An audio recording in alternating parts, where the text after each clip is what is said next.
Hey guys, Christopher Story here, using real estate for retirement. So if you guys know me, you've been around me, any opportunity I get, you probably know that I talk about real estate, any of my friends, and I've helped numerous friends with, using real estate for their retirement. So I wanted to get on here, provide some value, talk about that and explain what that means and how that works. So let me start by saying that, about, I'd say 10 years ago, myself and Misty began buying and holding properties. And we've been doing it quietly. It's been undercover. That's what I love about real estate. It's very quiet. No one really has to know that you do it. But of course now, fast forward 10, 12 years later, it's something that we're active and this is what we do. So, but I wanted to get on here and share with you four important things of using real estate for retirement.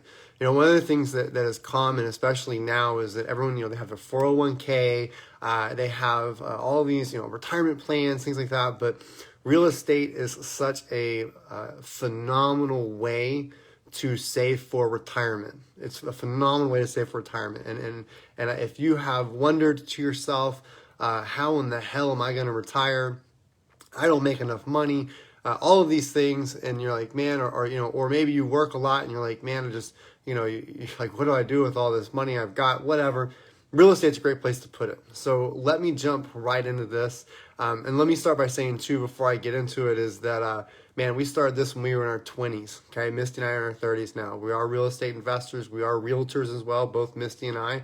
We do own a brokerage firm, and we invest in real estate currently. So we love to help anyone that is, that's, looking to buy or looking to sell, or even we love helping our friends, use real estate as a retirement. We're actually helping a friend right now do that. They're looking to buy a property to buy and hold. So first things first, real estate is one of those things that, we like buying and holding rental properties. And what that means is we buy a property and we put a tenant in that property and we have the tenant pay off the property, right? Pretty simple.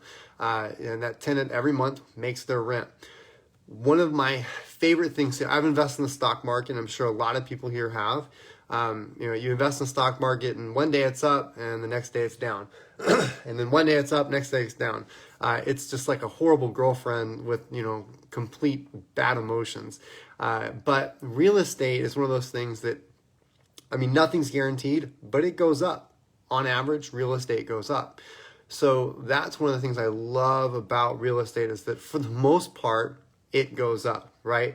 And you can look at historical prices. Real estate will go up, stop a little bit, maybe come down, and then goes up. It's just what it does. It's just a constant, and it hedges inflation and so many other benefits. So let's jump into it. So there are four ways that you can, that you make your money in buying and holding. And this is what I recommend a lot of my friends do, who are maybe in a volatile situation with the stock market, or if they've got a 401k, this is a good place to put your money. So one is appreciation. Okay, so the first thing about buying real estate is appreciation. So I want you to think about this for a second. All right, I'm going to give you a quick story. So years and years ago, Misty and I had bought this home that we lived in, and we bought it for $100,000. I'm not joking. We still have this house. We bought it for $100,000, right? It was a foreclosed home. We were looking for, it was kind of like our starter family home before we had us and the boys. We bought it for $100,000, and now that home today, we've set on it. It's rented out. Someone else lives in it. Someone else is paying the rent or paying the mortgage on it. That home is worth about $250,000. So just by sitting on that home for the last 10 years, that home has gone up to about $150,000 in equity. Right now, I can't walk up and go grab that money out and pull it out and say, oh, well, I'm going to go use it for whatever. No. But if we were to sell the property, we would actually take home about $150,000 extra that we didn't have, and it's just sitting in there. Now, what I always tell my friends is when I first hear this concept of why would I buy and hold, money is all about taking it in one place, picking it up, placing it somewhere else, and letting it sit, and that's where it grows, right? Otherwise, sometimes, especially some of us, it burns a hole in our pocket, right? Buying TVs or whatever. But if that money's in there and you can't touch it, it's going to go up.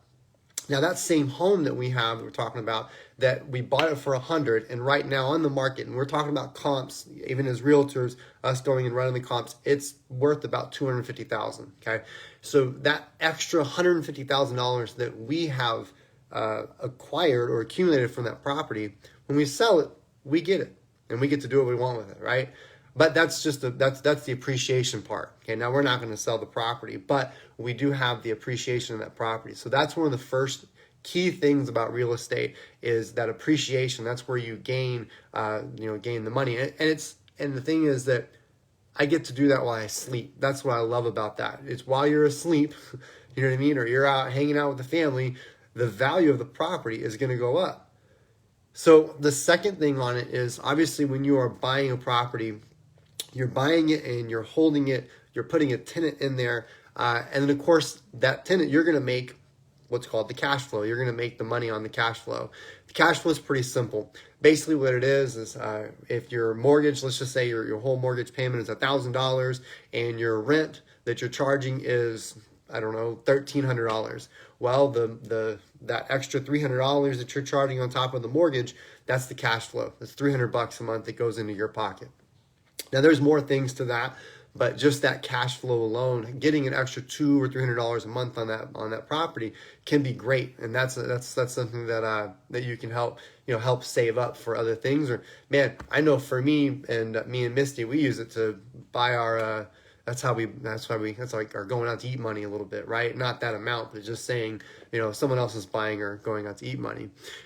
So the third thing is paying down the debt. So this is my other part that I really, really love about real estate is, we talked about appreciation, right? So appreciation goes up. Well, when you have someone in that property, they're paying down your debt. I'm going to use that house as an example. So the same home I'm talking about, we bought it for 100. It's worth about $250 today. There is a loan on the property. Okay, there's been a loan on the property since we bought it. We bought that property. There's been a loan on there, and the person who's in that property is paying down the debt. So essentially, they are working every day in and out, go to work, they pay for a place to live, and they're paying down the debt. So we are making the money by them paying down the debt. And eventually, it's on a 30-year note, right? It's got about 20 years left on it. So if we hold on to it long enough, someone will have paid off the entire home, right? They'll pay down the entire note, the loan, and then the property's value will go up. So that's what happens. So then now someone bought a home for you and the value of it went up, the appreciation, okay? And then there's one other thing too that's really, really, that's huge that I didn't know this until I really got into the business is tax breaks. So that's number 4, okay, tax breaks. So there is a thing where there's 2 things the government wants all of us to do, okay? And those 2 things, and we'll get into that topic a little bit later, but I'm going to touch on those. And those 2 things is the government wants jobs and it wants housing. If you are providing jobs and housing, you get tax breaks. That's what you get. The government rewards you for that. If you go and you pay attention to any tax law, the government wants you to provide jobs, and it wants you to provide housing. So that's why investors get tax breaks. And some people don't know that. They have no idea. And that's actually kind of, again, that's another topic we'll talk about later, but that's why when you see things like Donald Trump's tax breaks, he only paid so much, jobs and housing. That's what it is. Okay. So that's the 4 things when it comes to real estate as far as why I love buying and holding. And that's one of the reasons why we buy and hold a lot. And I encourage my friends to buy and hold. So, if you're out there and you're just watching this and you think, man, I really want to, I'd like to learn a little bit more, hit me up. I'd love to share that with you. We help our friends buy rental properties. One thing is, as agents, as realtors that we do is when we walk into a property for us, because we're a little bit different, a lot of agents, and I'm not making fun of or stabbing, but a lot of realtors don't even own property, or they barely own any property if they do. So, we started as investors first and agents second. And that's the thing that we did. Investors first, realtors second. We eventually became realtors later on after we've been investing for quite some time. So I've always shared that with friends. When I hear someone say the words retirement or stock market, I'm always like, ooh, hey, you should look into real estate. So this is me sharing this with all my friends on Facebook saying, hey, if you haven't thought about it, consider it.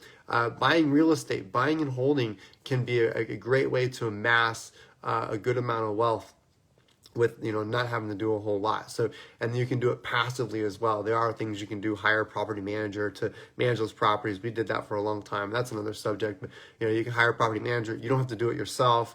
You can hire someone else to do those things and they just manage it. And so it's assets. That's all it is. It's the rich dad, poor dad assets. So anyhow, if you are out there and you watch this and you think, man, I'd love to learn more about it, we would love to chat. Myself and Misty, we'd love to help you buy another, maybe it's your first rental property. We'd love to help you buy your first rental property. So, and then of course, there's ways that you can do that where you hold on to your current rental property. And I'll hit you guys up with the accidental rental here later next week and kind of give you an idea of how that works. So, but again, if you guys are out there, comment below if you saw this on a replay.